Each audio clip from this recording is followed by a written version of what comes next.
Hello everyone, welcome back. हम लोग last वाले क्लास में यूनिट नंबर 1 कंप्लीट कर लिए थे। थ्योरी पोर्शन था, 2 लेक्चर्स में आपका वो पार्ट कंप्लीट हो गया। अब आज से हम लोग यूनिट नंबर 2 स्टार्ट करने जा रहे हैं, जिसको आप कह सकते हैं कि जियो टेक्निकल का जो इम्पॉर्टेंट पोर्शन होता है, जो कोर पोर्शन होता है, जो आगे के सारे यूनिट्स में आपकी हेल्प करेगा, वो आपका यही वाला पार्ट है। यहाँ जो आप पढ़ेंगे एक एक टर्म्स, वो आगे कहीं ना कहीं न्यूमेरिकल्स के अंदर में इस्तेमाल होंगे, कहीं ना कहीं लॉजिक्स में जाकर के इस्तेमाल होगा। यहाँ पे जो चीज़ आप नहीं समझेंगे, फॉर एग्जांपल वाटर कंटेंट अगर नहीं समझेंगे आप, उसके बाद अगर डिग्री ऑफ सैचुरेशन नहीं समझेंगे, डेंसिटी इंडेक्स नहीं समझेंगे, कोई भी एक चीज़ नहीं समझेंगे, वो आगे जाके कहीं ना कहीं प्रॉब्लम क्रिएट करेगा। इसलिए यूनिट नंबर 2 जो है वो आपका सबसे लेंदी यूनिट होने वाला है। सबसे डिटेल्ड में हम इस वाले यूनिट को इसलिए भी पढ़ाएंगे क्योंकि यही वाला चीज़ आपको चला जाएगा एसएससी जेई या कोई भी आपका जो एई जेई लेवल का जो एग्ज़ाम होता है, जो कॉम्पिटिटिव एग्ज़ाम की आप तैयारी करेंगे, वो उसमें जो मेजर क्वेश्चन होता है वो सिर्फ इस वाले पार्ट से होता है। ये आपका यूनिट नंबर 2 से।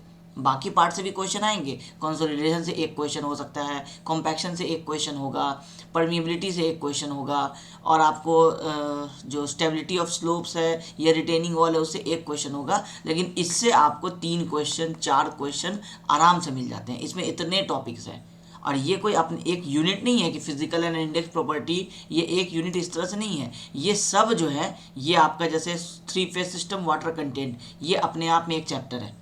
ठीक है, उसके बाद आपका ये यहाँ तक, उसके बाद ये unit weight of soil mass, determination of bulk unit weight, ये अपने आप में एक चैप्टर है। ये सारे में टाइम लगने वाला है।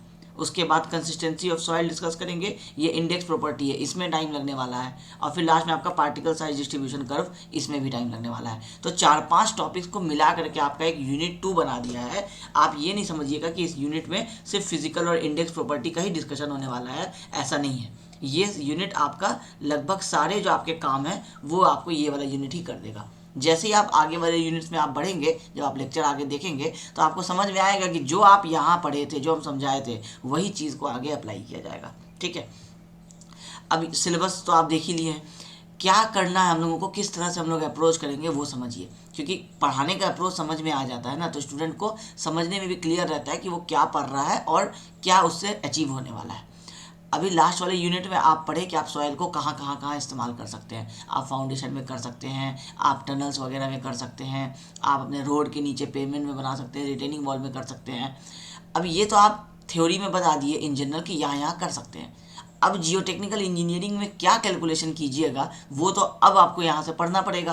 क्योंकि यूनिट 1 में तो आप जगह बता दिए कि कहाँ कहाँ पे सॉइल का इस्तेमाल होगा, उसमें हम लोग इंजीनियरिंग लगाएंगे। लेकिन अब क्या इंजीनियरिंग लगाएंगे, आपको ये चीज़ अब पता करना है। तो हम आपको लास्ट वाला जब आपको चैप्टर 1 कराए थे, उसमें हम आपको बताए थे कि सॉइल का बहुत सारा प्रॉपर्टी का हम लोगों को नॉलेज होना पड़ता है। जैसे कि एग्जांपल आपको बताए थे कि वॉइड रेशियो का पता होना चाहिए, यूनिट वेट का पता होना चाहिए, हर अलग अलग जगह पे अलग अलग काम है, बियरिंग कैपेसिटी का पता होना चाहिए। ये सारे क्या है, सॉइल की अलग अलग प्रॉपर्टीज़ है। तो हम लोग अब एक क्या करेंगे कि जो हम लोगों का अभी से डिस्कशन होगा ये प्रॉपर्टीज़ के ऊपर सबसे पहले होगा। सॉइल का टाइप हम आपको लास्ट वाले क्लास में एंड में समझा दिए थे। वो सॉइल का टाइप सिलेबस में कहीं नहीं लिखा हुआ है, लेकिन वो बताना क्यों ज़रूरी था, क्योंकि अब आपको समझ में आ गया कि किस किस टाइप के सॉइल की बात हो सकती है। अब हम लोग आगे आएंगे, अब उसी टाइप के जो सॉइल होते हैं सबका प्रॉपर्टी बेसिकली एक जैसा ही होता है।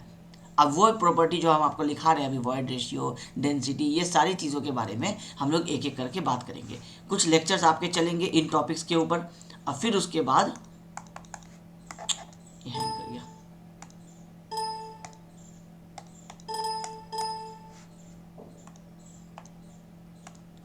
और फिर उसके बाद हम लोगों का एक एक करके डिटेल में जाते रहेंगे। पहले हम लोग अभी सिर्फ प्रॉपर्टी को जो है इतना सा को डिस्कस कर लेंगे। प्रॉपर्टीज़ बहुत इंपॉर्टेंट है। कहने को ये कोई अभी स्टार्ट भी नहीं हुआ है सिलेबस, लेकिन यही प्रॉपर्टीज़ जो आप अभी पढ़ेंगे ये आगे जा कर के हर एक न्यूमेरिकल के अंदर में, आप कॉम्पैक्शन भी पढ़ने जाएंगे ना तो वहाँ पे भी आपको वाटर कंटेंट का डिस्कशन होगा। अब वाटर कंटेंट ही नहीं समझेंगे तो आगे का कोई डिस्कशन समझ में नहीं आएगा। ठीक है, इसलिए यहाँ से थोड़ा सा लेक्चर जो है अब डिटेल होने वाला है। मैं आप वीडियो को स्किप मत कीजिएगा। हम कहेंगे आपको कि आप स्पीड भी इंक्रीज़ करके मत देखिए, क्योंकि ये वो चीज़ें हैं जो आप, क्योंकि आप किसी कोई कोर्स को पे किए हैं, आप उससे कुछ सीखना चाहते हैं, तो आपको भले ही डेटा ज़्यादा लग रहा हो, आपको थोड़ा कहीं कहीं पे बोरिंग लग रहा हो, मगर सारे लेक्चर को, सारे जो हम आपको समझा रहे हैं भी पूरे वीडियो में, सबको ध्यान से सुनिएगा। क्योंकि बहुत सारी चीज़ें हम यहाँ पे हो सकता है नहीं लिख पाएंगे, तो वो मेरे एक्सप्लेनेशन में रहेगा, आप सिर्फ उसको ध्यान से सुनिए, आपका सारा काम उसमें हो जाएगा। ठीक है, सबसे पहले हम लोगों को क्या पढ़ना है, फिजिकल प्रॉपर्टी के बारे में पढ़ना है। जो देख के पता चल सकता है वो प्रॉपर्टीज फिजिकल प्रॉपर्टीज होंगी। फिर उसके बाद हम लोगों को कुछ खास प्रॉपर्टी के बारे में पता करना होगा जो देख के डायरेक्टली आप पता नहीं लगा सकते हैं। उसका क्या नाम है, इंडेक्स प्रॉपर्टी। अब इंडेक्स प्रॉपर्टी से इंडेक्स में दिमाग नहीं लगाना है कि ये क्या होगा, बस एक नाम, जैसे आप फिजिकल और केमिकल प्रॉपर्टी कहते हैं ना किसी भी चीज़ का, उसी तरह से आप समझ लीजिए कि जो आप देख करके नॉर्मली आप वेट करके देख करके आप कैलकुलेट कर सकते हैं वो फिजिकल है, और जो इंटरनल बिहेवियर है जो आप नॉर्मली देख के नहीं बता सकते हैं वो सारे प्रॉपर्टीज़ का नाम है इंडेक्स प्रॉपर्टी। बस इतना जान लीजिए। ठीक है, अब उसके अंदर कौन कौन से टाइप आएंगे, जब इंडेक्स में जाएंगे तो वहाँ बताएंगे, अभी जब फिजिकल स्टार्ट करेंगे तो फिजिकल में कौन कौन सा आएगा वो बता देंगे। ठीक है, गेस करने के लिए आप कर सकते हैं कि फिजिकल प्रॉपर्टी क्या हो सकती है। आप जैसे हाथ में उठा करके यूनिट वेट बता सकते हैं।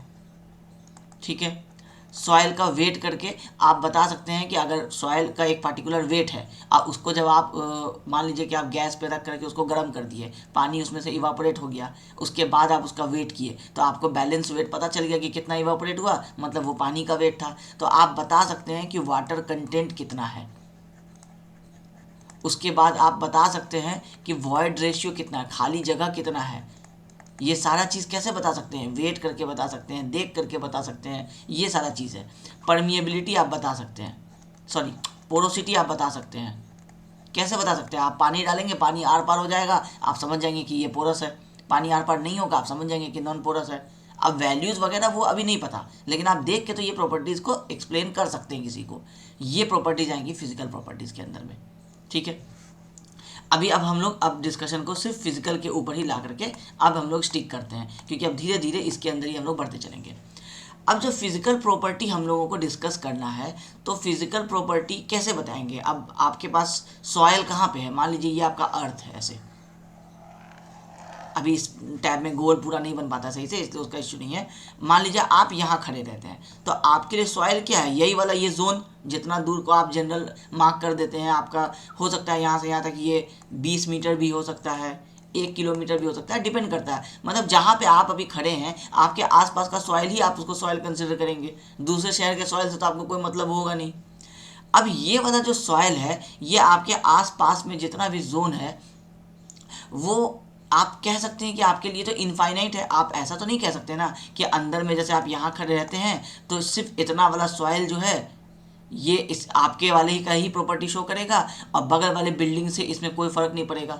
आप ज़मीन को ऊपर से आप मार्किंग कर देते हैं, बाउंड्री वाल बना देते हैं, आप कहते हैं ये मेरा प्लॉट है, तो ऊपर से तो आप क्लासीफाई कर सकते हैं, अंदर जाके तो क्लासीफाई नहीं कर सकते ना। अंदर तो ये पूरा इस तरह से लेयर बाय लेयर मिट्टी है और ये सारा एक दूसरे से कनेक्टेड है, इसको डिवाइड नहीं किया जा सकता है।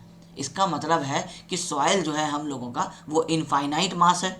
सॉइल को हम लोग फाइनाइट नहीं बोल सकते हैं, क्योंकि आप अभी यहाँ पे खड़े हैं तो आप जब ये आपका ग्राउंड लेवल है तो इस ग्राउंड लेवल का आप कितने दूर को एक सिंगल यूनिट बोलेंगे, किसी को भी नहीं कह सकते इधर भी इन्फिनिटी है इधर भी इन्फिनिटी है, क्योंकि ये पूरा अर्थ है। भले ही बाहर में आप बाउंड्री वॉल यहाँ कर दिए और यहाँ कर दिए, तो आप जो टेस्टिंग करते हैं वो सिर्फ यहाँ पे करते हैं, अपना लोड बियरिंग जानने के लिए, अपना प्रॉपर्टीज जानने के लिए, ताकि आप जो अपना फाउंडेशन बनाएंगे, ये पिलर आएगा, इसका जो आप फुटिंग बनाएंगे, तो आपको ये फुटिंग बनाने के लिए अपना कुछ जानना है प्रॉपर्टी। उसके लिए आप अपने ज़मीन पे टेस्ट करते हैं, आप दूसरे की ज़मीन पे टेस्ट नहीं करते हैं। फिर वो अपना अपने ज़मीन पर बनाने के लिए वो अपना टेस्ट करता है। तो आप जब यहाँ सैंपल लेते हैं तो हम लोग इसको क्या करते हैं, एज्यूम करते हैं कि हम लोग इसको कुछ इतना दूर के लिए ही हम लोग चेक कर रहे हैं, क्योंकि हम लोग उतना ही दूर का पैसा दिए हैं, तो हम लोग मान के चलते हैं कि हम लोग जो टेस्ट कर रहे हैं वो रिजल्ट यहाँ से यहाँ तक वैलिड है। हो सकता है एक्चुअल में वो यहाँ भी वैलिड हो, लेकिन हम दूसरे को नहीं बताते हैं वो रिजल्ट। अगर पूछ लेता है तो हम बता देते हैं कि भाई हमने इतना डेप्थ पे फाउंडेशन डाला है, आप अपना देख लीजिए, हो सकता है आपका प्रॉपर्टी अलग हो। बट ऐसा होता नहीं है जनरली सॉइल जो है एक सिंगल यूनिट की तरह बिहेव करता है। जब वो उसका प्रॉपर्टी चेंज होने लगेगा तब अपने आप उसका बिहेवियर चेंज हो जाएगा। कहने का मेरा ये पूरा मतलब था कि सॉइल जो है वो इनफाइनाइट होता है, सॉइल नहीं, सॉइल का जो सैंपल होता है ये जो हम लोग जियो टेक्निकल में अब जितना भी सॉइल सैंपल की बात करेंगे कि मान लीजिए हम लोग एक एरिया में जाकर के टेस्ट किए और वहाँ 2 मीटर डेप्थ पे हम लोग देखे कि वाटर टेबल है, तो 2 मीटर डेप्थ पे जब वाटर टेबल है इसका मतलब है कि इस पूरे एरिया में 2 मीटर डेप्थ पे वाटर टेबल होगा। ये कहलाता है इनफाइनाइट। अब क्योंकि इनफाइनाइट में कैलकुलेशन तो होगा नहीं पॉसिबल, मान लीजिए अगर हमको किसी एरिया से डिवाइड करना होगा तो हम कौन सा एरिया लेंगे, तो हम लोग वहाँ पे क्या करते हैं, इसको एज्यूम करते हैं। क्या एज्यूम करते हैं? फाइनाइट एज्यूम करते हैं। फाइनाइट एज्यूम करने से फ़ायदा क्या होता है कि हम लोग मान के चलते हैं कि सिर्फ इतना दूर का बात कर रहे हैं और डेप्थ में जितना जाना है उतना चले जाओ, क्योंकि ऊपर अपनी ही ज़मीन है। तो हम लोग ऐसे करके आपको सिर्फ हम समझाने के लिए बता रहे हैं, क्योंकि आगे बहुत जगह पे आपको ये एजम्पशन मिलेगा तो सिर्फ आप उसको रट तो जाएंगे एग्जाम में लिखने के लिए। एसएससी जेई के स्टूडेंट हैं तो भी आपको एग्जाम में कई बार क्वेश्चन पूछ देता है कि इसमें से कौन सा सॉइल का एजम्पशन नहीं है या है, तो पता होना चलेगा पड़ेगा टेक्निकली, तभी तो फिर आगे आपको रटाएगा या नहीं रटाएगा वो डिसाइड होगा। पहले नॉलेज तो देना पड़ेगा ना। तो इसीलिए हम लोग ये सॉइल को जो है वो फाइनाइट मास जब बोलते हैं, मतलब हम लोग कोई एक पार्टिकुलर डिस्टेंस तक की बात की है, कितना डिस्टेंस है वो भी नहीं पता, लेकिन एक बात की है कि अगर हम लोग इतना कटिंग कर देते हैं तो सिर्फ इस वाले सॉइल की बात हो रही है। अब इससे फ़ायदा ये होता है कि अब हम बता सकते हैं कि भाई इसके अंदर हम टेस्ट किए तो मेरा ये पार्टिकुलर रिजल्ट है, ये इतने एरिया पे वैलिड हो रहा है। तो कहने को एटलीस्ट कोई अगर कैलकुलेट भी करना चाहेगा एरिया तो कुछ तो एरिया उसको मिल पाएगा ना। यहाँ वाले केस में तो उसको कोई एरिया वैसे भी नहीं मिल पाता क्योंकि इनफाइनाइट होता। ठीक है, अब ये हम क्यों बताएं आपको ये एजम्पशन के बारे में इतना लेंदी एक्सप्लेनेशन इसलिए दिए क्योंकि यहाँ पे अब हम लोग पढ़ने वाले हैं soil as a 3 phase system. अब ये सबसे पहले तो बहुत लोगों को ये क्लियर ही नहीं हो पाता है कि ये 3 फेज सिस्टम 2 फेज सिस्टम मतलब क्या होता है। हम बहुत अच्छे तरीके से आपको आज समझा देंगे। हम लोग ये जो इनफाइनाइट और फाइनाइट वाला जो प्रॉपर्टी बताए ये इसीलिए बताए क्योंकि सॉयल तो पूरे अर्थ पे मौजूद है। आप टेस्ट करेंगे तो आपको फिर जब आप किसी भी चीज़ का टेस्ट करते हैं तो उसका एरिया का भी बात होता है, भले कैलकुलेशन में नहीं आए लेकिन बात होता है कि कितने एरिया का है। तो हम लोग सॉयल में एरिया को मीटर स्क्वायर में नहीं दिखा करके हम लोग वर्ड यूज़ करते हैं फाइनाइट या इनफाइनाइट। ठीक है, अब हम लोग सॉयल के अंदर में क्या क्या चीज़ हो सकता है, एक तो मेरे पास जो प्योर सॉयल है वो हो सकता है मिट्टी, एक उसमें पानी मिला हुआ हो सकता है तो वाटर। अगर हम लोग कॉन्स्टिट्यूएंट की बात करें कि सॉइल के अंदर क्या क्या मौजूद हो सकता है तो सॉइल हो सकता है, इसको हम लोग कई बार लिखते हैं सॉलिड, कि सॉइल क्या है एक तरह से सॉलिड है तो सॉलिड हो सकता है। वाटर क्या है, लिक्विड है तो लिक्विड हो सकता है सॉइल में। और तीसरा क्या हो सकता है, एयर, तो एयर क्या है, गैस लिखते हैं। तो हम लोग कहते हैं कि सॉइल में जनरली जो क्या होता है सॉलिड लिक्विड और गैस तीनों जो होता है वो मिक्स होता है। अब मिक्स होता है तो आप इमेजिन कीजिए कैसे मिक्स होता होगा। ये आपका ग्राउंड लेवल है, आप यहाँ पे खड़े रहते हैं, आप जिस पे खड़े हैं वो पूरा मिट्टी है। अभी मान लेते हैं लोग यहाँ तक इमेजिन कर लेते हैं, ये पूरा इसमें मिट्टी है, लेकिन इसी मिट्टी के बीच में ऐसा तो नहीं होगा ना कि यहाँ पे आपका बॉटम में आके के पूरा पानी भरा हुआ होगा, उसके ऊपर में यहाँ पे आपका पूरा इतना दूर एयर होगा, उसके ऊपर पूरा सॉइल होगा, ऐसा तो नहीं होगा। जब भी होगा तो सॉइल के अंदर में सारी चीज़ें जो हैं वो बिल्कुल मिक्सड होंगी। मतलब ये पूरा सॉइल है, हो सकता है यहाँ पे आपको एक एयर का पॉकेट मिल जाएगा छोटा सा, जो आप जैसे मिट्टी कई बार खोदते हैं तो आप देखेंगे कि खाली जगह है इसमें, तो खाली जगह में अगर पानी नहीं है तो एयर है, अगर पानी भरा हुआ है तो पानी मान लीजिए उसको, फिर इसको हम भर देते हैं, ये पानी हो गया। ये यहाँ पे हो सकता है एयर मिल जाए, फिर हो सकता है यहाँ पे आपको पानी मिल जाए, फिर यहाँ पे एयर मिल जाए, फिर यहाँ पे हो सकता है आपको पानी मिल जाए। तो इस पूरे सॉयल सैंपल में पूरे में जब बिल्कुल सॉयल भरा हुआ है तो कहीं कहीं पे छोटे छोटे पॉकेट्स बने होते हैं पानी के और आपको एयर के। तो है तो तीनों ही चीज़ सॉइल में, लेकिन आप ये नहीं कह सकते हैं कि ये लेयर बाय लेयर, जैसे आपको यहाँ से 1 मीटर जो है ये आपको पानी मिल जाएगा, यहाँ से 1 मीटर आपको गैस मिल जाएगा, बाकी 4 मीटर आपका मिट्टी हो जाएगा, ऐसा कभी नहीं होता है। आप खुद भी फील कर सकते हैं इस चीज़ को। अब हम लोगों को जब प्रॉपर्टी जानना है, मान लीजिए हमको जानना है कि पानी कितना है, तो अगर पानी का कंटेंट जानना है हमको, वाटर कंटेंट, तो अब हम उसको कैसे कैलकुलेट करेंगे। तो हम लोग इसको समझने के लिए क्या करते हैं, एक सिस्टम बना लिए। अब सिस्टम क्या बना लिए अब ये समझिए, हम आपको दिखाते हैं। जैसे ये एक ग्लास है, ठीक है। अब इस ग्लास में अभी आप इसको मान लीजिए कि ये आप यहाँ पे टॉप पे खड़े हुए हैं, ये अर्थ है, आपका अर्थ का ये सरफेस है, और नीचे आप इसको मान लीजिए कि आप डेप्थ में आ रहे हैं। अब इसमें अगर हम यहाँ से यहाँ तक मिट्टी डाल दें, ठीक है, या फिर मान लीजिए हम यहाँ हाफ तक हम इसमें मिट्टी डाल देते हैं, फिर हम उसमें बोलेंगे, और वो मिट्टी कौन सा, बिल्कुल उसको आग में सुखाया हुआ, मतलब ना उसमें पानी है ना उसमें हवा है, हम उस मिट्टी को यहाँ से यहाँ तक डाल दिए। उसके बाद हम इसको टॉप से ऐसे बंद कर दिए। हम पूछेंगे कि इस ग्लास में क्या है, तो आप क्या कहेंगे, मिट्टी और हवा है, क्योंकि इस ऊपर वाले पोर्शन में आपको क्या मिलेगा, एयर मिलेगा, क्योंकि वैक्यूम तो है नहीं, नॉर्मल है। तो यहाँ पे एयर मिलेगा, यहाँ पे आपको क्या मिलेगा, सॉइल मिलेगा। मान लीजिए कि अगर हम इसमें क्या करेंगे कि पूरा यहाँ तक सॉइल भर दिए और हम उसको कॉम्पैक्ट नहीं किए, नॉर्मली हम इसको नॉर्मल भर दिए और यहाँ से इसको बंद कर दिए, उसी गर्म वाले सॉइल को जिसको आग में हम लोग गर्म किए थे। फिर हम आपको बोलेंगे इसमें क्या है, तो आप बोलेंगे सर इसमें अभी भी मिट्टी है पूरा, लेकिन मिट्टी के बीच बीच में कहीं कहीं पे हवा का गैप है, ऐसा दिखाई दे रहा है। ठीक है, मान लीजिए हम उसमें पानी डाल देंगे, तो पानी भी आपको क्या होगा कि इस पूरे मिट्टी में कहीं कहीं पे आप देखेंगे जहाँ जहाँ पे गैप है वहाँ वहाँ पे पानी आकर के आपका जमा हो गया है, और बाकी जगह पे आपको सिर्फ आपका मिट्टी है। इसका मतलब है कि आप ये नहीं कह सकते हैं कि मिट्टी ऊपर आ जाएगा, पानी यहाँ नीचे में आकर के जमा हो जाएगा, ऐसा तो नहीं हो सकता है। ठीक है, तो आप ये समझ रहे हैं कि अर्थ के अंदर में सिस्टम क्या होता है। अब अगर आप इस पूरे इतना में मिट्टी भर करके अगर आप उसमें पानी डालेंगे, तो वो पानी कहीं कहीं जा करके अलग अलग जगह पे जा करके डिवाइड हो जाएगा, तो उसका कोई पार्टिकुलर एक एरिया और वॉल्यूम तो आप कैलकुलेट नहीं कर पाएंगे। तो ये भी एक दिक्कत वाली बात है कि जब आपको एक ये सैंपल है, इसमें अगर आपको ये पूरे में अगर ये पानी है, ये पानी है, ये पानी है, और ये अगर कुछ कई बार ऐसे शेप का मिलेगा, कई बार ऐसे शेप का मिल जाएगा, तो आप इसका एग्जैक्टली वॉल्यूम नहीं निकाल पाएंगे ना कि कितना पानी है। तो कैसे हम लोग जियोटेक्निकल इंजीनियरिंग का पढ़ाई करें, कैसे हम आगे स्टूडेंट को समझाएं। जब ये चीज़ साइंटिस्ट लोगों ने सोचा, तो उन लोगों ने एक तरीका निकाला कि एक काम करते हैं, ये अर्थ का टॉप सरफेस बना देते हैं, और इसके अंदर में यहाँ तक का मान लीजिए बात कर लेते हैं, कुछ एक पार्टिकुलर हाइट तक का, क्योंकि अब हम आपको समझा दिए कि इधर इनफाइनाइट है, इधर इनफाइनाइट है, यहाँ तो आप जा सकते हैं जितना मर्जी हो। तो वो लोगों ने डिसाइड किया कि इसको टॉप सरफेस मानते हैं, इसको एक मान लेते हैं, कोई एक डेप्थ तक की बात कर रहे हैं।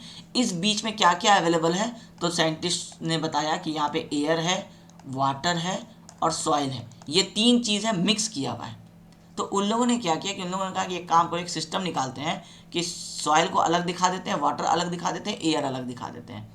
तो लोग एक स्टैंडर्ड तरीका बनाए कि सॉइल ज़्यादा होता है जनरली, कोई भी एक सैंपल में आप देखेंगे, ज़मीन पे आप देखेंगे तो पानी और हवा ज़्यादा नहीं होता है ना, सॉइल ज़्यादा होता है, उसके बीच में कहीं कहीं पे पानी होता है। तो सबसे नीचे वो लोग क्या किए, यहाँ पे ऐसा बताए, एग्जाम्पल के लिए सिर्फ आपको समझाने के लिए बताए कि यहाँ पे सॉइल होगा, प्योर सॉइल। उसके ऊपर बताए कि यहाँ पे पानी मान लो, और इसके ऊपर बताए कि यहाँ पे एयर मान लो। अब इससे क्या हुआ कि अब इसको कैलकुलेट करना इसलिए आसान हो गया क्योंकि थ्योरेटिकली, एक्चुअल में ऐसा नहीं हो रहा है, थ्योरेटिकली आपको वो एक वैल्यू समझा दिए कि ये जो है, ये इतना दूर आपका एक वॉल्यूम है एयर का, इतना दूर जो है ये आपका वॉल्यूम है वाटर का, इतना दूर जो है ये आपका वॉल्यूम है सॉइल का। अब इसको अगर 100% में से अगर परसेंटेज का वैल्यू दे दिया जाए कि ये 80% है, तो आप कह सकते हैं ना कि एक सैंपल में अगर 80% सॉइल भरा हुआ है, तो रिमेनिंग 20% क्या होगा, खाली जगह होगा, वॉइड बोलते हैं इसको। अब वॉइड में एयर भी हो सकता है, वाटर भी हो सकता है, दोनों तो वॉइड में ही जाके भरेगा ना, मिट्टी को हटा करके तो पानी नहीं आ जाता है, मिट्टी के अंदर पानी घुसा रहता है, मतलब कहीं ना कहीं हवा को हटा देता है और पानी उसमें घुस जाता है। तो आपको ये इससे समझ में आ जाएगा कि 80% अगर सॉलिड है तो 20% इसका मतलब है वॉइड होगा। अगर हम कह दें कि इसमें 18% अगर वाटर है, तो आप कहेंगे इसका मतलब है 2% एयर है। अब आपको कैलकुलेशन समझ में आने लगा कि यहाँ पे 80 था, यहाँ 20 था, इस 20 में 18% अगर वाटर है तो 2% एयर मिल गया। तो अब आपको कैलकुलेशन जो है वो आसान लगने लगा, इस वाले में कैलकुलेशन करना डिफिकल्ट लग रहा था। तो इसमें आप क्या किए, एयर, वाटर और सॉइल को अलग अलग फेज में दिखाए, अलग अलग लेयर में दिखाए, इसीलिए इस वाले थ्योरी का नाम दिया गया 3 फेज सिस्टम। ये एक तरह से एक थ्योरी है जो किसी एक साइंटिस्ट ने निकाला, और उसने क्यों निकाला, ताकि आपको और हमको आसानी से ये समझ में आ सके कि सॉइल के अंदर में कितनी चीज़ें हैं, क्या क्या है। और लमसम यही वैल्यू जो है वो एक्चुअल में मिलता भी है। जब भी आपको एक सैंपल लेंगे, उस सैंपल के अंदर अगर आपका पानी वहाँ पे इतना परसेंटेज है, सॉइल इतना परसेंटेज है, तो उसको पूरे एरिया में डिवाइड कर लो। परसेंटेज का मतलब क्या हुआ, वॉल्यूम से तो मतलब है नहीं। अब तो वो परसेंटेज बता रहा है कि जितना भी बड़ा सैंपल ले लो, इतना परसेंटेज पानी होगा, इतना परसेंटेज सॉइल होगा। तो एक क्या होगा, एक रफ आइडिया मिलने लगा, जो लगभग एक्यूरेट आपको डेटा मिलने लगा। इससे क्या फ़ायदा होने लगा कि अब आपका कैलकुलेशन आसान हो गया। कई बार आप होता है ना कि आप 0.001 कहाँ गया, 0.0001 को आप क्या करते हैं, कई बार आप ज़ीरो कंसिडर कर लेते हैं क्यों? ताकि कैलकुलेशन में आसान होगा, इसके साथ कुछ भी मल्टीप्लाई कीजिएगा आप जीरो मान लीजिएगा। और अगर इसको ऐसा छोटा वैल्यू बना देते हैं तो इसको तो आप कन्वीनियंटली जीरो मान लेते हैं ना, आसानी के लिए। उसी तरह से जैसे कई बार आपका होता है कि tan theta tends to zero या sin theta tends to zero, तो आप उसको अप्रोक्सीमेटली, जैसे थीटा बहुत स्मॉल होता है तो आप उसको क्या करते हैं, जीरो या फिर उसको ये साइन हटा ही देते हैं डायरेक्टली। क्यों हटा देते हैं? क्योंकि वो इतना इतना स्मॉल है कि हम लोग मान के चलते हैं कि नेगेटिव है, इग्नोर कर देते हैं उसको। उसी तरह से सॉइल में इतना कॉम्प्लेक्सिटी था, इतना कॉम्प्लेक्स हो रहा था कि उसको समझने के लिए ये वाला आसान तरीका बनाया गया। अब क्योंकि इसमें एयर, वाटर और सॉइल तीनों फेज का यूज़ किया है, सॉलिड, लिक्विड और गैस का, इसलिए इसका नाम पड़ गया थ्री फेज सिस्टम। एक टू फेज सिस्टम भी हो सकता है। मान लीजिए आप सिर्फ सॉइल और वाटर की बात करें या सिर्फ सॉइल और एयर की बात करें, सॉइल, एयर और वाटर तीनों की बात नहीं करें, तो वो टू फेज सिस्टम कहला जाएगा। तो क्योंकि टू फेज सिस्टम का कैलकुलेशन एग्जैक्ट होता नहीं है कभी भी अर्थ के अंदर में, क्योंकि आप इमेजिन कीजिए ये आपका अर्थ सरफेस है, तो कभी भी वाटर टेबल अर्थ सरफेस पे ही हर बार नहीं मिलता है, आपको कुछ यहाँ मिलता है, कई बार अलग अलग एरिया में यहाँ मिलता है, कई बार यहाँ मिलता है। तो जहाँ तक वाटर टेबल है उसके नीचे तो आप कह सकते हैं एयर नहीं होगा, पूरा पानी भरा होगा, लेकिन वाटर टेबल के ऊपर में तो एयर भी होगा ना। इसका मतलब है सॉलिड, लिक्विड और गैस तीनों तो मिलेगा ही मिलेगा। इसीलिए टू फेज सिस्टम का पढ़ाई अब नहीं पढ़ाया जाता है, पहले पढ़ाया जाता था। हम लोग जब बीटेक किए थे तो हम लोगों के टाइम पे हम लोग टू फेज भी पढ़े, थ्री फेज भी पढ़े। आप लोगों को अब पढ़ना है थ्री फेज सिस्टम सिर्फ, और ये ज़्यादा एक्यूरेट भी है, सही भी है। ठीक है, तो अब आपको समझ में आ गया कि थ्री फेज सिस्टम क्या होता है। अब इसके बाद हम लोग अब एक एक करके अब इसमें से निकालेंगे कि ये एयर क्या है, वाटर क्या है। अब थ्योरी के ऊपर बढ़ते हैं। अब सबसे पहले थोड़ा सा थ्योरी है, जल्दी जल्दी आप खुद ही देख लेंगे तो आपको क्लियर हो जाएगा। सॉइल का फॉर्मेशन हम आपको लास्ट वाले क्लास में ही इसका टोटल चीज़ समझा दिए थे। अब आप एक लाइन से इसको पढ़िए, वही सारी चीज़ें लिखी हुई हैं कि सॉइल कैसे फॉर्म होता है, वेदरिंग से फॉर्म होता है। वेदरिंग हम आपको बताए थे कि एक बड़ा सा चट्टान थोड़ा थोड़ा सा टूट टूट करके इस तरह से आपको बगल में पहले गिरता है, वो रेसिडुअल कहलाता है, फिर ट्रांसपोर्ट हो जाता है तो ट्रांसपोर्टेड कहलाता है। अब ये टूटा क्यों? तो टूटा वेदरिंग की वजह से। वेदरिंग क्यों हुआ? दो रीज़न से हो सकता है, या तो एक चट्टान दूसरे चट्टान से आपस में टकराए तो उसको कहते हैं फिजिकल इम्पैक्ट, या नहीं तो जैसे हवा चला या आपको बर्फबारी हुआ या केमिकल कोई भी प्रोसेस हुआ इन्वायरमेंट में, ऑक्सीजन की वजह से, नाइट्रोजन की वजह से, किसी भी चीज़ की वजह से, उसके वजह से कोई एक्शन हुआ तो वो केमिकल वेदरिंग कहलाया। तो दो तरीके का वेदरिंग होता है। एग्ज़ाम में आपको हो सकता है पूछ सकता है कि वेदरिंग के बारे में, क्योंकि थ्योरी क्वेश्चन अगर उसको इस यूनिट से बनाना होगा तो वो आपको इंट्रोडक्शन वाले में पूछ लेगा कि व्हाट इज़ वेदरिंग या हाउ इज़ सॉइल फॉर्म्ड, ये पूछ लेगा। तो सॉइल फॉर्मेशन का प्रोसेस ही है वेदरिंग। तो आपको वेदरिंग का ये डेफिनेशन है कि ब्रेकिंग डाउन ऑफ रॉक्स जो होता है ये वेदरिंग कहलाता है। फिजिकल हो सकता है, केमिकल हो सकता है। फिजिकल वाले में ब्रेक डाउन होता है rock, but what it's made of stage the same. मतलब क्या, एक चट्टान दूसरे चट्टान से टकराया तो टकराया, उसके बाद वो पार्टिकल छोटा छोटा टूटा, तो किसका पार्टिकल्स टूटा? यही चट्टान का। तो एक्चुअल वाला जो प्रॉपर्टी है वही आपको यहाँ पे मिल जाएगा। लेकिन अगर केमिकल वाला वेदरिंग हुआ है, मान लो कि तुम्हारा ये कोई एक टाइप का स्टोन था और ये मान लो कि तुम्हारा कार्बन डाइऑक्साइड के साथ रिएक्ट करता है फॉर एग्जांपल, तो कार्बन डाइऑक्साइड के साथ ये रिएक्ट करके हो सकता है यहाँ से टूट के गिरा। अब उसमें क्या हो गया, कार्बन और ऑक्सीजन उस वाले एक प्रॉपर्टी में ये भी मिक्स हो गया, हो सकता है वो कुछ और नया प्रॉपर्टी बना दे। तो जब केमिकल वेदरिंग होगा तो प्रॉपर्टी जो होगा वो चेंज हो जाएगा। एक हम लोग लास्ट क्लास में क्या पढ़े थे कि ट्रांसपोर्टेड वाला जो होगा उसका भी प्रॉपर्टी चेंज होगा, रेसिडुअल का सेम रहेगा। उसी तरह से यहाँ पे फिजिकल वाला जो होगा उसका प्रॉपर्टी आपका सेम रहेगा, लेकिन जो केमिकल वाला वेदरिंग से होगा उसका प्रॉपर्टी जो होगा वो आपका चेंज हो जाएगा। ठीक है, यही इस पेज में यहाँ पे थ्योरी लिखा हुआ है। अब इसको अननेसेसरी एक्सप्लेन करके लेंदी नहीं करते हैं। अब कुछ बेसिक चीज़ समझ लो। अभी तो हम आपको एक आइडिया दे दिए हैं, फिर भी एक समझ लो कि क्या क्या चीज़ होता है, कि डेंस सैंड किसको कहते हैं, लूज सैंड किसको कहते हैं, आगे सब चीज़ काम आएगा। इसलिए यहाँ पे सब छोटा छोटा एक तरह से पॉइंट्स बना करके सारी चीज़ें समझा दी है। सबसे पहला पार्टिकल बॉन्डिंग। पार्टिकल बॉन्डिंग क्या होता है? अब सॉइल को इमेजिन करो अपने आसपास में, अगर आपको सॉइल को एक्सकेवेट करना होगा तो आप क्या करेंगे, नॉर्मल आप कोदाल चलाएंगे और वो क्या होगा, एक्सकेवेट होकर के बाहर आ जाएगा। या आप जेसीबी चलाएंगे और आप देखेंगे कि बहुत मेहनत नहीं करना पड़ता है, आप एक्सकेवेट करते हैं बाहर आ जाता है। अब यही चीज़ हम आपको बोलेंगे कि एक पीसीसी का एक रोड बना हुआ है, अब हम बहुत थिक बनाए हैं, मान लीजिए आपका पतला इस तरह से पीसीसी का रोड बना हुआ है, हम बोलेंगे अब इसको एक्सकेवेट करो, तो इसको एक्सकेवेट करना मुश्किल है। क्यों? क्योंकि इसके अंदर जो ये छोटे छोटे पार्टिकल्स जो हैं, ये पार्टिकल्स आपस में क्या हैं, अटैच्ड हैं, इतने स्ट्रांगली अटैच्ड हैं कि इसको तोड़ने के लिए आप देखेंगे कि एक आपको इसको ब्रेक करने वाला एक इस तरह से नीडल वाला यूज़ किया जाता है, और फिर उसको आपको जैसे जेसीबी मशीन जिस आपका होता है उसमें आपका एक तरह से इस तरह से नीडल बना हुआ होता है, इसको तीत बोलते हैं। ये तीत यूज़ करके इसको आपको तोड़ा जाता है। कई बार ये आपको बड़े इंस्ट्रूमेंट में लगा होता है मशीन में, कई बार ये हाथ से भी आप देखेंगे कि आपका वर्कर जो होता है वो उसको पावर की सप्लाई दे करके उसको हाथ से यहाँ पे पकड़ करके उसको इस तरह से तोड़ता है। क्यों उसकी ज़रूरत पड़ी है? कुदाल से डायरेक्टली आप क्यों नहीं इसको एक्सकेवेट कर पा रहे हैं? क्योंकि इसका इंटरमोलिकुलर बॉन्डिंग जो है बहुत स्ट्रांग है। सॉइल का जो इंटरमोलिकुलर बॉन्डिंग होता है वो बहुत वीक होता है। इंटरमोलिकुलर बॉन्डिंग, इसको हम लोग क्या बोलते हैं? Particle bonding. जो सारे पार्टिकल्स हैं आपस में बहुत स्ट्रांगली नहीं चिपके हुए हैं, क्लोज हैं लेकिन स्ट्रांग नहीं है। आप अलग करना चाहेंगे आराम से अलग हो जाएगा। ये एक प्रॉपर्टी है, बेसिक प्रॉपर्टी है, समझ में आता ही होगा क्योंकि आप बहुत इजी वे में हम आपको समझा भी रहे हैं कि आप अपने आसपास में ऐसा देखते हैं, एग्जाम्पल के साथ समझा रहे हैं। तो पार्टिकल बॉन्डिंग मेरे हिसाब से आपको समझने में कोई प्रॉब्लम नहीं होना चाहिए, ठीक है। अब इस पार्टिकल बॉन्डिंग के साथ साथ एक चीज़ और आता है, वो आता है कॉम्पैक्टनेस। ये नोट्स एक्चुअली अभी फाइनल नहीं किए, इसको फाइनल कर देंगे। इसमें बहुत सारी चीज़ें ऊपर नीचे हैं अभी। कॉम्पैक्टनेस, अब ये कॉम्पैक्टनेस क्या है? जो हम आपको भी समझाए कि पार्टिकल्स क्लोज होना एक अलग चीज़ होता है, स्ट्रांगली क्लोज होना अलग चीज़ होता है। क्लोज हैं क्योंकि छोटे छोटे साइज़ के पार्टिकल्स हैं। मान लीजिए ये एक आपका साइज़ है सॉइल का, फिर उसके बगल में कोई एक यहाँ पे छोटा सॉइल है, या इसको इमेजिन कर लीजिए ये आपका एक सॉइल का एक साइज पार्टिकल है, ये दूसरा है, ये तीसरा है, मान लीजिए चौथा है यहाँ पे कोई, फिर पांचवा है यहाँ पे कोई, फिर ये छठा है, ये सातवां है। इस तरह से करके आपको इतने अलग अलग साइज़ के पार्टिकल्स हैं कि ये आपको बहुत डेंस मटेरियल बना दे रहे हैं, लेकिन फिर भी ये क्या है? लूज रहेंगे। सॉयल है इसलिए एक टिपिकल प्रॉपर्टी है, ये एक कुदाल मारेंगे हम और ये सारा पोर्शन जो है बाहर आ जाएगा। हम एकदम सिंपल लैंग्वेज में आपको समझा रहे हैं, जैसा आप समझ पा रहे होंगे कि आप एक बार एक्सकेवेट करना चाहिएगा, एक बार जेसीबी का बकेट यहाँ से जाएगा, ये पूरा सॉयल बाहर आ जाएगा।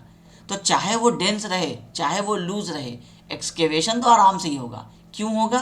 क्योंकि पार्टिकल बॉन्डिंग जो है वो क्या होता है? वीक होता है। ये सब प्रॉपर्टी है, ठीक है। और इसी में आपको समझ में आ जाएगा कॉम्पैक्टनेस के बारे में कि लूज सैंड और डेंस सैंड। कॉम्पैक्ट सैंड किसको बोलते हैं? लूज सैंड वो होते हैं जिसमें सॉइल के पार्टिकल्स आपस में टच में हैं, कांटेक्ट में हैं, बट उनके बीच में आप ये गैप देख रहे होंगे, ये गैप बहुत ज़्यादा है। तो ज़्यादा गैप है इसका मतलब है कि लेस इंटरमोलिकुलर बॉन्डिंग, लेस आपको कॉम्पैक्टनेस है, गैप ज़्यादा है। अगर आप इसके ऊपर जेसीबी रोड रोलर लगा के खड़ा करेंगे तो ये सारा कॉम्प्रेस होगा। ये वाले में क्या है कि आपको जहाँ जहाँ पे गैप है वहाँ वहाँ छोटे साइज़ के पार्टिकल एडजस्ट हो गए, जहाँ पे आपको बड़े साइज़ के हैं वहाँ तो बड़े साइज़ के हैं, फिर जहाँ गैप बचा वहाँ छोटे साइज़ के हो गए। तो ओवरऑल इसके अंदर अगर आप वॉइड बोलेंगे तो 10% होगा, इसमें बोलेंगे तो हो सकता है 40% होगा खाली जगह। तो ये वाला आपको क्या कहलाएगा? डेंस सैंड कहलाएगा। यहाँ पे लिखा हुआ है डेंस सैंड। कॉम्पैक्टनेस भी आप इसको कह सकते हैं कि ये ज़्यादा आपका कॉम्पैक्ट हुआ। इसका मतलब है कि सॉइल के ये जो पार्टिकल्स हैं उनका साइज भी एक इम्पॉर्टेंट रोल प्ले करता है, ठीक है। तो ये पहला कैरेक्टरिस्टिक क्या पता चला? Particle bonding. दूसरा कैरेक्टरिस्टिक क्या पता चला? कॉम्पैक्टनेस। किससे पता चला? साइज से पता चला, ठीक है। अब एक बिहेवियर आता है सॉइल का, स्ट्रक्चर जिसको हम कह सकते हैं, वो है कोहेसिव और नॉन कोहेसिव। क्या होता है ये कोहेसिव और नॉन कोहेसिव? बहुत अच्छा सा एग्जांपल है। कई आप जैसे मान लीजिए आप राजस्थान चले जाएंगे, वहाँ आप रेगिस्तान में गए, थार डेजर्ट में, वहाँ पे आप एक्सकेवेशन करना शुरू कीजिएगा। इस तरह से आपका बालू था, आप यहाँ पे ऐसे एक्सकेवेट करना चाहते हैं। अगर आप एक्सकेवेट करके जब आप ख़त्म करेंगे तो क्या ये ऐसे का ऐसे ही रहेगा? नहीं रहेगा। ये वाला बालू स्लाइड करके यहाँ आ जाएगा, ये वाला बालू स्लाइड करके यहाँ आ जाएगा, कुछ इतना सा बचेगा। फिर आप दोबारा एक्सकेवेट करेंगे, फिर थोड़ी देर बाद क्या होगा कि वापस, क्योंकि वो क्या है आपका नॉन कोहेसिव है। कोहेसिव का मतलब क्या होता है? आप एक तरह से समझ लीजिए कि ग्लू वाला प्रॉपर्टी, चिपकना, उसको कोहेजन बोलते हैं। अब ये राजस्थान में जो आपको सैंड अवेलेबल है थार डेजर्ट में, उसमें क्या है? नॉन कोहेसिव है। वो आपस में चिपका हुआ नहीं है एक दूसरे से, बहुत ही लूज है। तो आप एक्सकेवेट करेंगे, ये आपको वापस से क्या होगा? आपको इसी एक्सकेवेशन में आके गिर जाएगा। अब आप नॉर्मली कहीं पे आप अपने घर के आसपास में फाउंडेशन जब बनाना चाहते होंगे तो आप कुदाल से, आपका वर्कर एक्सकेवेट करता है और इतना सा आपको बॉक्स बना लेता है। और उसके बाद आप देखेंगे कि बिना किसी कोई सपोर्ट के आपका वो बॉक्स एज इट इज़ 4 दिन 5 दिन 1 हफ्ता आराम से रह जाता है। आप यहाँ पे आराम से फाउंडेशन बनाते हैं, उसके बाद आप यहाँ से पिलर बाहर निकालते हैं, फिर उसके बाद आप इसको भर देते हैं।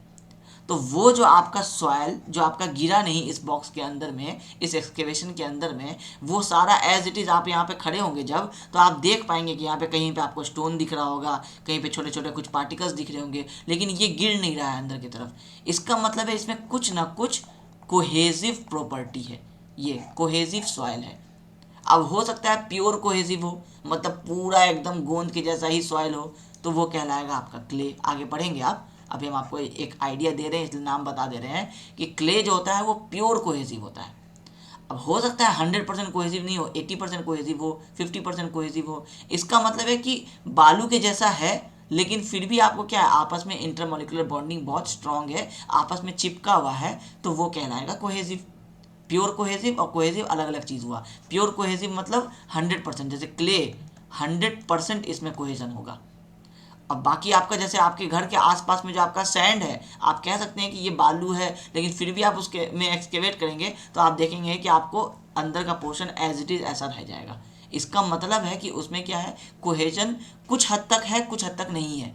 तो इसका मतलब है कि आप कह सकते हैं कि 50% है, 40% है, और एक होगा बिल्कुल नॉन कोहेसिव। जैसा आपको हम थार डिजर्ट का एग्जांपल दे दिए कि थार डिजर्ट में आप जाएंगे, एक्सकेवेशन करेंगे, वो रहेगा ही नहीं अपनी जगह पे, इसका मतलब है कि वो नॉन कोहेसिव है। तो अब से आपको एक वर्ड क्लियर हो जाना चाहिए, वो है कोहेजन। जब भी कोहेजन की बात होगी, इसका मतलब है कि सॉइल के पार्टिकल्स के आपस में अपने आप चिपके रहने की बात हो रही है, बिना किसी फोर्स के, बिना किसी एक्सटर्नल सपोर्ट के सॉइल के पार्टिकल्स आपस में चिपके हुए हैं, मतलब कोहेजन है। अगर नहीं चिपके हुए हैं, स्लाइड कर जाते हैं बार बार, इसका मतलब है कोहेजन नहीं है। अब इससे आपको दो वर्ड क्लियर हुआ, कोहेसिव और नॉन कोहेसिव।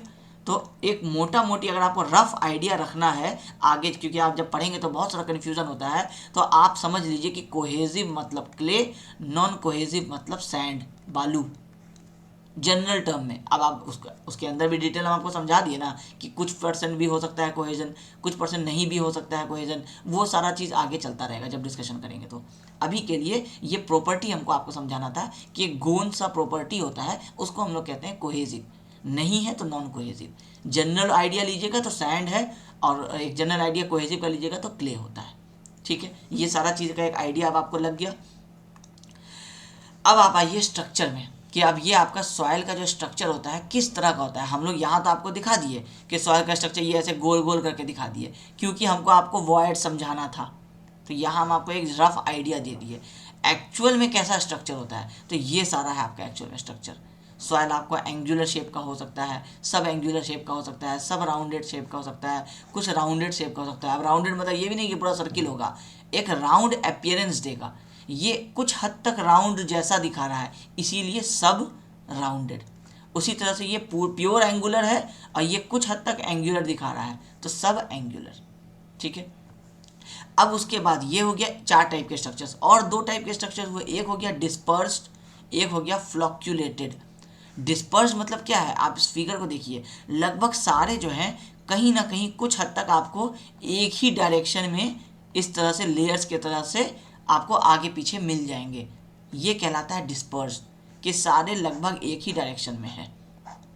और ये आप फ्लॉक्यूलेटेड देखिए, कुछ इधर जा रहा है तो कुछ इधर जा रहा है, कुछ इधर जा रहा है, कुछ इधर जा रहा है, सबका अलग अलग डायरेक्शन है, तो ये कहलाएगा फ्लॉक्यूलेटेड।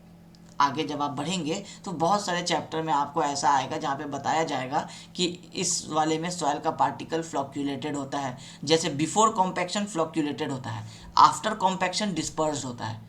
अब ये एग्जाम में क्वेश्चन पूछता है कई बार ऑब्जेक्टिव में, एसबीटी में भी पूछ सकता है और आपको एसएससी जेई में भी पूछ सकता है कि आफ्टर कॉम्पैक्शन ऑफ सॉइल उसका जो स्ट्रक्चर होता है वो कैसा होता है। ऑप्शन दे देगा dispersed, flocculated, disperse and flocculated, none of this.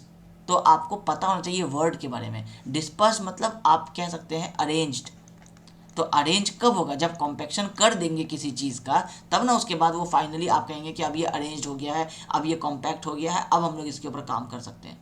जब तक नहीं किए हुए हैं तब तक आपको मिलेगा फ्लॉक्यूलेटेड, कह सकते हैं आपको कि बिखरा हुआ एक तरह से, उसको इंग्लिश में कहेंगे हम लोग फ्लॉक्यूलेटेड। ठीक है, ये सब छोटा छोटा चीज़ है जो कई बार हम लोग के साथ भी ऐसा हुआ है कि हम लोग सब्जेक्ट ऑलमोस्ट ख़त्म कर लिए हैं, एग्ज़ाम आने वाला सेमेस्टर का, लेकिन फिर भी हम लोग डिस्पर्स और फ्लॉक्यूलेटेड के बीच का डिफरेंस नहीं समझ पाते थे। तो वहाँ से अब हम लोगों के दिमाग में जब कोई टीचर बनते हैं तो ये एक आइडिया रहता है कि स्टूडेंट को भी हो सकता है कि यहाँ पे प्रॉब्लम हो, जो अभी आपको समझ में नहीं आ रहा होगा, आप पढ़े आपको लगा हाँ ठीक है ऐसा ऐसा है तो ये है, इस तरह का है तो फ्लॉक्यूलेटेड है, लेकिन कई बार क्या होता है कि आप मतलब नहीं समझ पाते हैं और फिर अचानक से कोई कभी घुमा के क्वेश्चन पूछ देगा तो फिर वहाँ पे डाउट क्रिएट होने लग जाता है।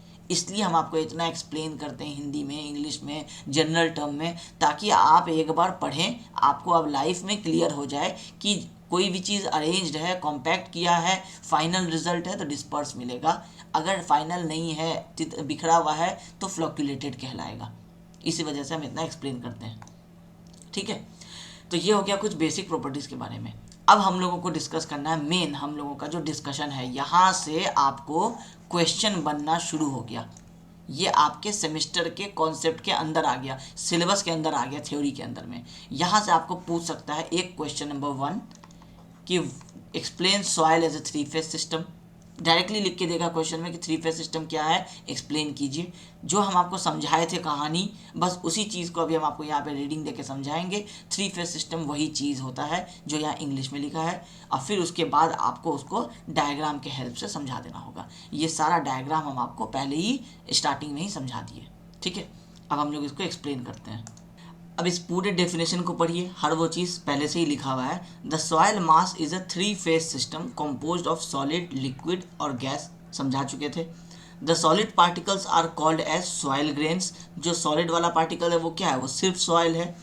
The voids between these solid particles are filled either with air या फिर वाटर या फिर दोनों के साथ। यही हम आपको सारा स्टोरी समझाए थे। इफ ऑल थ्री, मतलब दैट इज सॉइल, वाटर और air are present in a soil mass, it is called as 3 phase system. समझने के लिए अगर तीनों चीज़ उसमें अवेलेबल है तो उसको हम लोग बोलेंगे 3 फेज सिस्टम।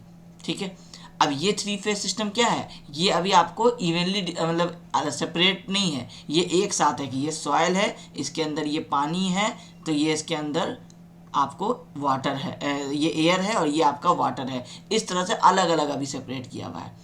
अब जब हम इसको डायग्रामेटिकली दिखाएंगे तो अलग अलग कर देंगे अंडरस्टैंडिंग के लिए। ठीक है, यही चीज़ यहाँ पे आप देखेंगे कि लिखा हुआ है, though the different phases present in the soil mass can not be separated. ये सही बात है कि इसको हम लोग अलग अलग सेपरेट नहीं कर सकते हैं, लेकिन बेटर अंडरस्टैंडिंग के लिए हम सॉइल बिहेवियर को हम लोग क्या करते हैं, एक फेज डायग्राम को हम लोग रिप्रेजेंट करते हैं। मतलब इसी तीनों फेजेस को हम लोग क्या करते हैं, एक डायग्राम में डाल देते हैं और उस डायग्राम का नाम हम लोग देते हैं, ये कहलाता है आपका फेज डायग्राम। क्योंकि वैसे डिफ़िकल्ट था समझना, तो अंडरस्टैंडिंग के लिए हम इसको क्या किए, अलग अलग कर दिए। ठीक है, अब समझ में आ गया आपको कि फेज डायग्राम क्या होता है। फेज डायग्राम है कि सॉइल के अंदर, सॉइल मास के अंदर तीनों फेजेस जो अवेलेबल होते हैं, सॉलिड, लिक्विड, गैस। सॉलिड में हो जाता है सॉइल का पार्टिकल, लिक्विड में हो जाता है वाटर और एयर में गैस में हो जाता है एयर। ये तीनों जो सॉइल मास के अंदर प्रेजेंट हैं, उसको हम लोग कैलकुलेशन के लिए, अंडरस्टैंडिंग के लिए कि किसमें कितना परसेंटेज है, इसको हम लोग अलग अलग कर सकें, उसके लिए हम लोग जो एक थ्योरेटिकल एक डायग्राम बनाते हैं, जो एक्चुअल में नहीं होगा ऐसा कभी कि सॉइल सबसे नीचे, वाटर उसके ऊपर, एयर उसके ऊपर, ऐसा कभी नहीं होगा, लेकिन हम समझने के लिए बनाए हैं। उस डायग्राम को कहते हैं हम लोग 3 फेज डायग्राम, क्योंकि उसमें हम 3 फेज का इस्तेमाल किए हैं। अगर यही 2 फेज का इस्तेमाल किया जाता तो वो कहलाता आपका 2 फेज डायग्राम। ठीक है, तो 2 फेज डायग्राम हम लोगों को पढ़ना भी नहीं है, तो उसके ऊपर हम जा भी नहीं रहे, उसका डायग्राम हम आपको दिखा भी नहीं रहे। ठीक है, ये अब एक्चुअली कहीं नहीं पढ़ना होता है आपको, एसएससी वगैरह में भी कहीं पे भी अब 2 फेज का कोई क्वेश्चन नहीं आता है, इसलिए हम उसका कोई डिस्कशन ला नहीं रहे। ठीक है, अब इस फेज डायग्राम को कहाँ कहाँ यूज़ कर सकते हैं सब आपको पता है। आप एक बार रीडिंग देना शुरू कीजिए, आपको सब पता चल जाएगा। ये हेल्प करता है किसमें, डिफाइन करने में सॉइल के वेरियस प्रॉपर्टीज़। कौन कौन से, फिजिकल प्रॉपर्टीज़। और वो फिजिकल प्रॉपर्टी जैसे void ratio, porosity, degree of saturation, water content, ये सारी चीज़ों को फाइंड आउट करने में हमको 3 फेज डायग्राम हेल्प करता है। कैसे हेल्प करता है ये भी हम आपको समझाएंगे और फिर उसका फॉर्मूला भी आपको दिखाएंगे। अब चाहे वो आज एक लेक्चर में होगा या 2 लेक्चर में होगा, वो डिपेंड करता है। ठीक है, ये पहला यूज समझ में आ गया। Also use to find out volume of soil, volume of water या वॉल्यूम ऑफ एयर को। आप एक सॉयल मास के अंदर कितना वॉल्यूम है वाटर का वो भी सेपरेटली आप निकाल सकते हैं इस फेज डायग्राम की हेल्प से। अगर आप इस वाले डायग्राम की हेल्प से निकालना चाहते ऐसे करके तो शायद पॉसिबल नहीं होता, ये वाटर होता और बाकी 3-4 आपको जो एयर का गैप पॉकेट दिखता तो उसको निकालना पॉसिबल नहीं हो रहा था, तो हम इसके हेल्प से ज़रूर निकाल सकते हैं। तो ये आपको अगर एग्जाम में पूछता है कि soil as a 3 phase system को एक्सप्लेन कीजिए या what is a 3 phase system of soil explain with proper diagram, तो ये थ्योरी आप लिखेंगे, साथ में ये डायग्राम बनाएंगे, ये उसका यूजेस बताएंगे। और अगर क्वेश्चन जैसे 6 मार्क्स का हो तो हम तो कहेंगे कि इसमें से 2-4 जो फॉर्मूलाज होंगे जब ये आप आगे पढ़ेंगे वो भी आप साथ में बता दीजिएगा, ताकि क्या होगा एक वेटेज लगता है कि आप पूरे सिस्टम को पूरे प्रोसेस को आप समझ करके फिर आप एग्ज़ाम में आंसर लिख रहे हैं सेमेस्टर वाले स्टूडेंट्स के लिए। बाकी कॉम्पिटिटिव एग्ज़ाम वाले भी अगर जैसे इसी नॉलेज को आप कॉम्पिटिटिव एग्ज़ाम में अगर ले जाके यूज़ करना चाहिएगा तो इसी फेज डायग्राम से आपको क्वेश्चन आने वाला है। अब ये फेज डायग्राम क्या है अब ये समझिए। ये हम आपको बता दिए थे कि एयर वाटर सॉइल होता है, हम उसको अलग अलग करके रिप्रेजेंट कर रहे हैं। अब इसमें हम लोग क्या करते हैं क्योंकि ये क्या है, मान लीजिए आप यहाँ खड़े हैं, ये आपका अर्थ है, ये वाला सरफेस, अब अर्थ के नीचे आपका सॉइल है उसकी ही आप बात कर रहे हैं।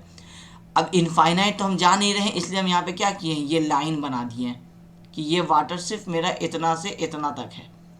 अब डेप्थ में तो हम जा सकते हैं, लेकिन हम इसमें कहीं पे भी आप देखेंगे कि यहाँ पे कहीं पे भी हाइट h का मेंशन नहीं किया है, क्योंकि ये एक्चुअल कंडीशन तो है नहीं ना, ये तो हम आपको सिर्फ बताए कि ऐसा ऐसा आपको हम लोग करते हैं। आपको जो साइंटिस्ट ने बताया, जो टरजाकी ने बताया, वही चीज़ों को हम लोग बुक्स से पढ़ के आपको एक्सप्लेन कर रहे हैं। एक्चुअल में तो आप ऐसे डेप्थ में नीचे ऐसा अवेलेबल होता नहीं है, तो हम लोग कभी भी इसमें ऐसे देखेंगे तो हाइट की बात नहीं करेंगे।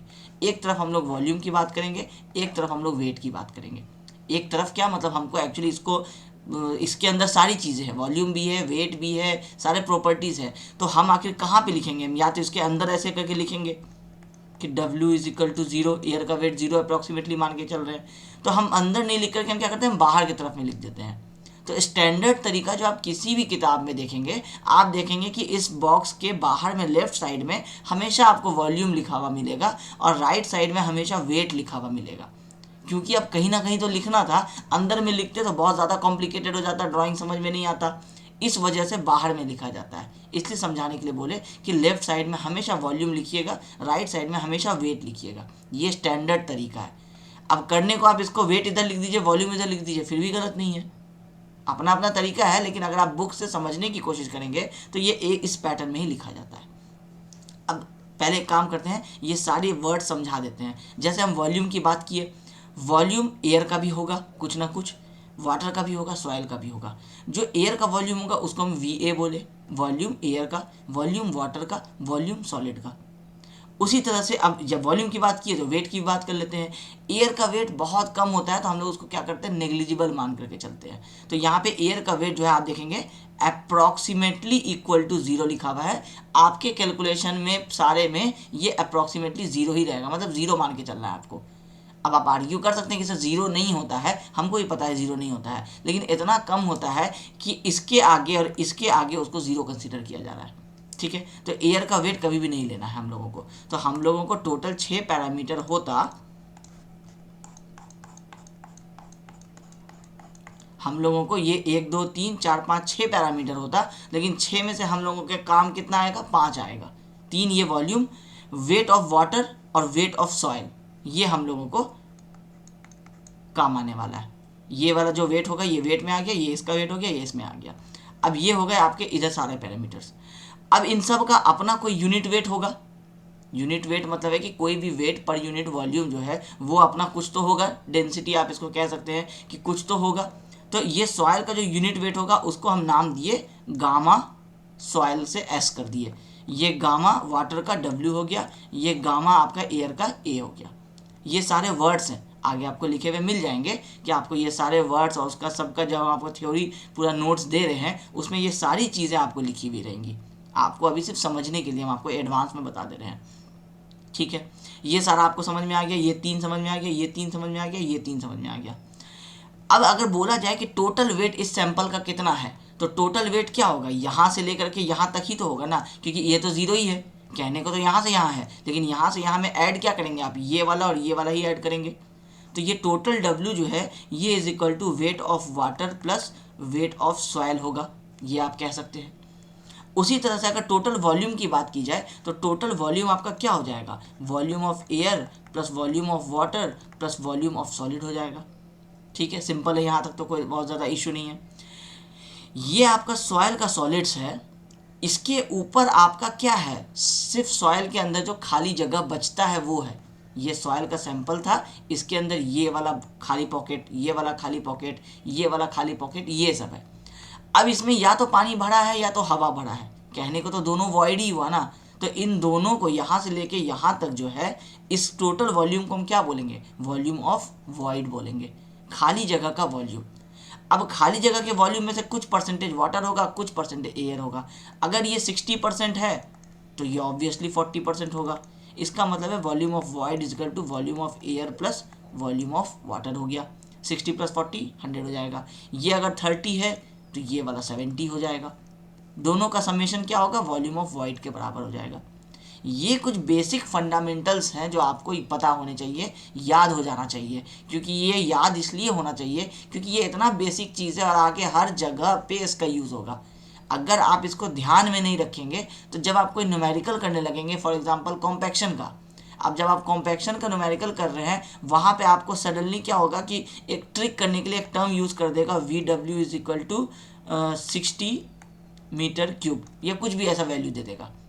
अब आपको निकालना था कोई और चीज़ जिसमें वीवी का यूज़ होता है, लेकिन वो क्या करेगा, या इस तरह से नहीं दे करके लिख देगा 40%। अब आपको कोई एक फॉर्मूला है जिसमें वीवी है और आपको वीवी पता होना चाहिए, आपको वीवी नहीं दे करके क्या करेगा, VW दे देगा 40%। ऑब्वियसली इसका मतलब है कि रिमेनिंग VA कितना हो गया, 60%। ऐसे करके फिर आप दोनों को ऐड कर देंगे, आपका VV निकल जाएगा, फिर उस VV को आप पुट करेंगे। तो एक छोटा सा फंडामेंटल रिलेशन ये वाला जो है, ये आपको आगे बहुत दूर तक यूज़ होने वाला है। इसीलिए आपका फेज डायग्राम बहुत इंपॉर्टेंट होता है, इसीलिए हम इतना लेंदी डिस्कशन कर रहे हैं। अदरवाइज अब तक में हम ये फेज डायग्राम कंप्लीट कर चुके होते फॉर्मूला के साथ। वजह यही है कि दिमाग में कुछ चीज़ें हमेशा के लिए एडजस्ट हो जाएं। यूनिट 2 हम आपको पढ़ा देंगे बहुत अच्छे से, हमको ही आराम होगा जब हम आपको 3, 4, 5 पढ़ाएंगे, क्योंकि आपको खुद समझ में आने लगेगा और आपको भी उस समय फिर अच्छा लगेगा कि आपको जियोटेक्निकल समझ में आ रहा है जो पहले अब तक समझ में कभी नहीं आया होगा, मे बी। ठीक है, तो आपको आई होप कि अब ये सारे टर्म जो हैं ये आपको समझ में आ रहे होंगे कि आपको ये जितना भी हम यहाँ पे ये चीज़ लिखे हुए हैं, ये क्या है, ये आपका फेज़ है, सॉलिड लिक्विड गैस। ये क्या है, वॉल्यूम है। ये क्या है, वेट है। ये क्या है, यूनिट वेट है। ये टोटल वेट हो गया, ये टोटल वॉल्यूम हो गया, ये वॉइड का वॉल्यूम हो गया। अब एक टर्म और आ जाता है VS, यहाँ पे लिखा ही हुआ है। जब वॉल्यूम ऑफ वॉइड उतना हो गया तो वॉल्यूम ऑफ सॉलिड यही वाला बचा, ये यहाँ लिखा ही हुआ है। तो ये है टोटल आपका फेज डायग्राम। अब इस फेज डायग्राम को यूज़ कहाँ करेंगे, हेडिंग क्या पढ़ रहे थे हम लोग, physical property of soil. Physical property हम लोगों को निकालना है, तो फिजिकल प्रॉपर्टीज़ में क्या क्या चीज़ आता है हम यहाँ पे लिख देते हैं। बाकी आगे लिखा हुआ है आपका, फिजिकल प्रॉपर्टी में आता है वाटर कंटेंट, कितना वाटर है उस पूरे मास में जिसका अभी आप डायग्राम देख रहे थे। कितना वॉइड है उसके अंदर, तो वॉइड रेशियो। कितना पोरोसिटी है उसका, तो पोरोसिटी। कितना यूनिट वेट है उस सैंपल का, तो unit weight. Dry unit weight कितना है, तो dry unit weight. Submerge unit weight कितना है, तो सबमर्ज यूनिट वेट। ये सारा क्या है, फिजिकल प्रॉपर्टी ही तो है ना। उसके बाद आपको डिग्री ऑफ सेचुरेशन क्या है, मतलब वॉइड्स में पानी कितना भरा हुआ है, 40% है, 30% है, या है ही नहीं। तो है ही नहीं तो क्या होगा, डिग्री ऑफ सेचुरेशन 0, इसका मतलब है ड्राई सॉइल हो जाएगा। अगर पूरे में पानी भरा हुआ है, एयर है ही नहीं, इसका मतलब डिग्री ऑफ सेचुरेशन क्या है, 100%, इसका मतलब है कि आपको एयर नहीं होकर के पूरा वाटर भरा हुआ है। तो ये सारी चीज़ें, degree of saturation, air content, ये सारा अगर आप पहले से जियोटेक पढ़े हुए हैं तो आप वहाँ पे ये चीज़ों को पढ़ रखे होंगे कि ये सारा आप निकालते थे, सबका कुछ ना कुछ फॉर्मूला होता था। हम आपको इतने आसान तरीके से बता देंगे कि अभी अगर आपको ये नहीं भी समझ में आया है सिर्फ नाम देख करके, तो आपको उस जब हम पढ़ा देंगे उसके बाद क्लियर हो जाएगा कि ये सारी चीज़ें होती क्या है, निकाल क्यों रहे हैं, और उससे हम लोगों को क्या पता चलता है, फिजिकल प्रॉपर्टी पता चलता है। अब एग्ज़ाम में क्वेश्चन आ जाता है, explain about physical properties of soil. अगर आपको ये पूछा, हेडिंग 6 मार्क्स में पूछेगा, आपको क्या करना है, पहले soil as a 3 phase system समझा देना है, क्योंकि आपको फिजिकल प्रॉपर्टी समझाना है। जब आप थ्री फेज सिस्टम समझा देंगे, मतलब जब आप इस डायग्राम को समझा देंगे, उसके बाद आप बताएंगे कि अब इस डायग्राम के हेल्प से हम लोग क्या कर सकते हैं, हम लोग ये सारी चीज़ें निकाल सकते हैं। और फिर एक एक करके सिर्फ सबका फॉर्मूला लिख दीजिए, बहुत ज़्यादा अब उसके आगे उसको एक्सप्लेन नहीं करने की ज़रूरत है। एक लाइन में लिख दीजिए कि वाटर कंटेंट इसको कैसे डिफाइन करते हैं, something divided by something is called water content, उसका फॉर्मूला लिख दीजिए। आगे आप देख लीजिए, अगर आपको आइडिया लेना हो तो ये है आपका, जैसे वॉइड रेशियो, पोरोसिटी, उसके बाद आगे और टर्म आएगा water content, degree of saturation. सब में देखिए क्या लिखा है, the ratio of amount of water in soil and expressed as a percentage. बस सिंपल सा चीज़ है। वॉइड रेशियो में आ जाइए, अभी हम एक्सप्लेन कर देंगे आगे। Ratio of void volume to soil volume, ये लिखना है एक लाइन में, ये आपको वो बता देना, फॉर्मूला लिख देना है। ये टोटल जब आप लिख देंगे तो 6 मार्क्स का क्वेश्चन आ जाएगा आपका फिजिकल प्रॉपर्टी में से। अगर सिर्फ थ्री फेज पूछता है तो थ्री फेज को यहाँ तक एक्सप्लेन कर दीजिए, मेरे हिसाब से उसके आगे एक्सप्लेन करने की ज़रूरत पड़ेगी नहीं। फिजिकल प्रॉपर्टी में वो प्रॉपर्टीज आएंगे, थ्री फेज में सिर्फ इस थ्री फेज को एक्सप्लेन कर देना है और लिख देना है कि इसी के इस्तेमाल से हम लोग बाकी सारे फिजिकल प्रॉपर्टी निकालते हैं, फुल स्टॉप, खत्म। ठीक है, अब ये हो गया। अब हम लोग एक एक करके आते हैं कि ये फिजिकल प्रॉपर्टी जो है वो है क्या, और उसके बाद उसको हम लोग निकाले कैसे, ये फॉर्मूला कैसे आया। वॉइड रेशियो क्लियर हो गया होगा कि इस सॉइल सैंपल में आपका कितना वॉइड है, ये वी जो है। अच्छा, पहले हम ये आपको हम बता देते हैं, वॉइड रेशियो को किससे डिनोट करते हैं, हम लोग ई से डिनोट करते हैं। ठीक है, पोरोसिटी को किससे डिनोट करते हैं, एन से डिनोट करते हैं। एन नहीं होता है बेसिकली, ये ऐसे होता है, नीटा है। अब नीटा हम इसमें यहाँ पे लिख नहीं पाए हैं, इसलिए हम यहाँ पे एन लिख दिए हैं, इसको ऐसे हम लोग नीटा से डिनोट करते हैं। ठीक है, उसके बाद ये उसके बीच का रिलेशन है, अभी उस पर नहीं जाइए। अभी आप सिर्फ ये समझिए कि एक प्रॉपर्टी आप वॉइड रेशियो जाने, एक प्रॉपर्टी आप पोरोसिटी जाने। दो, वाटर कंटेंट, इसको हम लोग ओमेगा से डिनोट करते हैं, या आप स्मॉल डब्ल्यू ऐसे कह सकते हैं, लेकिन स्मॉल डब्ल्यू नहीं लिख करके हम लोग इसको हल्का सा ऐसे कर्व कर देते हैं, या आप ओमेगा भी लिख सकते हैं डायरेक्टली एग्जाम में इस तरह से। ठीक है, डिग्री ऑफ सैचुरेशन को हम लोग एस से डिनोट करते हैं, ये स्टैंडर्ड है। हम जब बता रहे हैं कि ऐसे करते हैं तो पूरे बुक्स में आपको हर जगह ऐसे ही मिलेगा, फॉर्मूलाज में हर जगह आपको ऐसे ही मिलेगा, और फिर कन्फ्यूज़न होगा अगर आप इसको कोई और नाम रख देंगे तो। इसलिए ये सारे नाम को धीरे धीरे यूज टू हो जाइए। ठीक है, उसके बाद यूनिट वेट को हम लोग गामा से बोलते हैं, ये तो आपको खैर पता ही होगा क्योंकि अब तक आप सिविल इंजीनियरिंग पढ़ रहे हैं, तो यूनिट वेट हमेशा गामा से बताया जाता है। अब गामा चाहे वाटर का हो, चाहे एयर का हो, चाहे सॉलिड का हो, कंक्रीट का हो, किसी का भी हो। स्पेसिफिक ग्रेविटी को जी से बताया जाता है। कोई भी एक पर्टिकुलर मटेरियल स्टैंडर्ड मटेरियल के कंपैरिजन में जो रेशियो होता है उसको स्पेसिफिक ग्रेविटी बोलते हैं। पहले से पता होगा अच्छी बात है, नहीं पता होगा अभी हम समझा देंगे थोड़ी देर में। ठीक है, ये स्पेसिफिक ग्रेविटी हो गया। रिलेटिव डेंसिटी को आर, और इसके यहाँ पे सफिक्स में हम लोग डी दे देते हैं। ठीक है, तो आर डी मतलब रिलेटिव डेंसिटी की बात हो रही है। ये सारे आपको क्या है, वो फिजिकल पैरामीटर्स हैं जो आप अभी पढ़ने वाले हैं थ्री फेज सिस्टम के हेल्प से। ठीक है, अब एक काम करते हैं, या तो इसको आज हम लोग यहीं पे अभी स्टॉप कर देते हैं क्योंकि ऑलमोस्ट ये 1 घंटे का लेक्चर हो ही गया है। अभी से इसको एक्सप्लेन करेंगे तो हाफ एन आवर इसमें भी लगेगा, तो इसलिए अभी आज के लेक्चर को हम लोग यहीं पे स्टॉप कर देते हैं। ये ऑलमोस्ट 1 घंटे के आसपास का लेक्चर पहुंच चुका है। इसमें हम लोगों का थ्री फेज डायग्राम हम आपको पूरा एक्सप्लेन कर दिए।